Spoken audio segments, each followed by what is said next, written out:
What if you could be more than you already are? What if there was a device that could give you the power you've always craved? The power to change the world. And what if all you had to do to use this device was to simply enter the numbers 4376?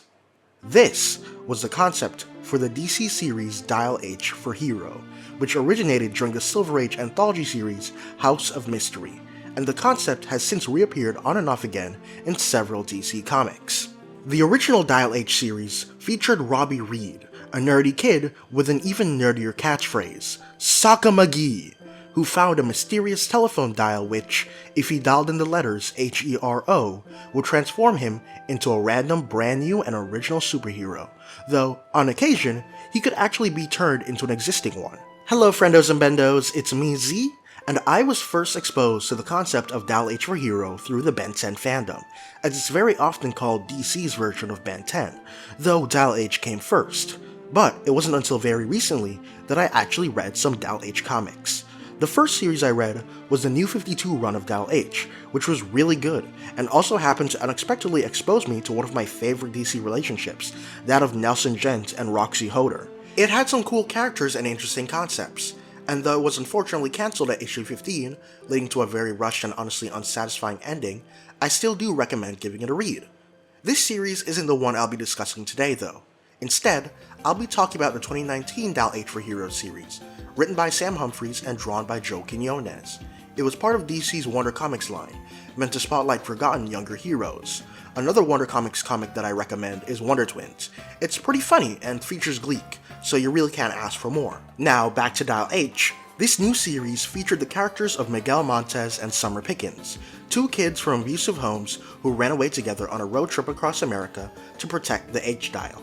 It all starts when Miguel, who's a daredevil, does a daring stunt that goes absolutely off the rails as he's sent plummeting down a canyon. But before he hits the ground, a mysterious glowing red phone appears. Answering it, Miguel finds himself on a call with a man who identifies himself as the operator, and he tells Miguel that if he wants to live, he'll need to dial H, transforming Miguel into a brand new superhero, never seen before and perhaps never to be seen again, saving him from his impending doom. This event leads Miguel and later Summer on their journey across America to Metropolis to hopefully give the H-Dial to Superman so he can protect it. As they travel though, they find themselves at odds with a villain called Mr. Thunderbolt and his minions, the Thunderbolt Club. That's the basic premise for the series, and it's a fun one, but it starts to become so much more than that the more you read.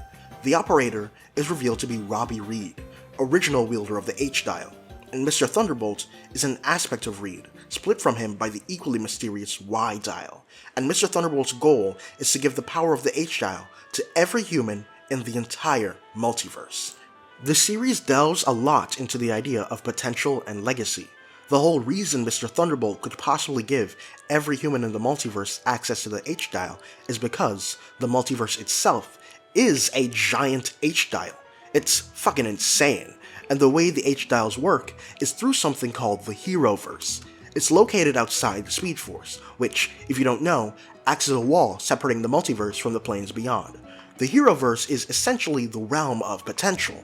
Every decision made by a person in their most critical moments, every instance that could lead them down the path of good or evil, taps into the Heroverse, the physical embodiment of what can be.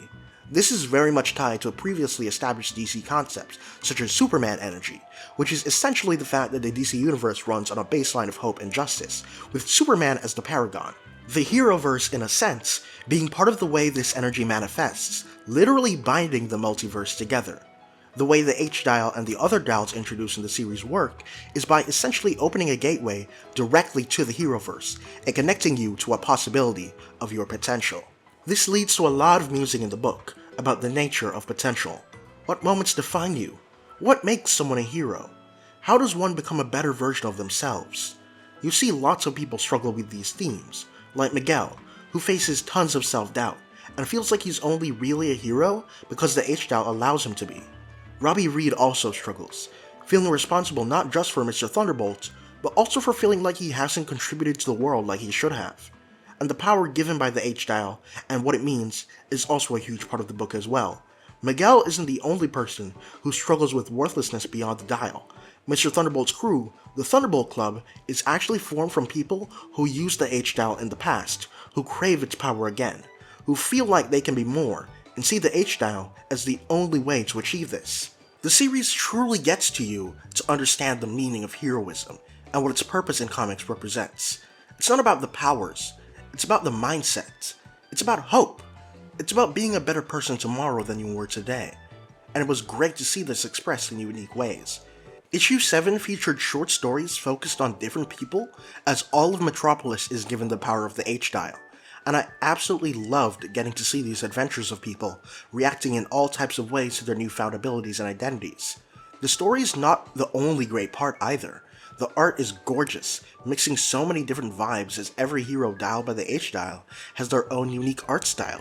The paneling is amazing too, and some pages and issues just have me astounded at the unique ways they utilize and explore the medium of comics. And this book has such a love for comics history. From Apocalypse being drawn in the amazing style of Jack Kirby, to having Snapper Carr be a decently important character. Snapper motherfucking Carr, the original mascot of the Justice League from their debut in the 60s, whose personality was snapping and speaking in the 60s equivalent of brain rot. Maybe that's what our world needs. Simple understanding among men, no matter their race, color, or creed. Or as my crowd might put it, beam in to get the caper, listen to the little men, and all the far-outs will be in orbit. Stop talking! And Robbie Reed says Sucka McGee in pretty much every page he's in, just like in the Silver Age, but it somehow never gets tiring. It's just so unabashedly fun. Dial H for Hero by Humphries and Quinones is an absolute delight that I highly recommend giving a read.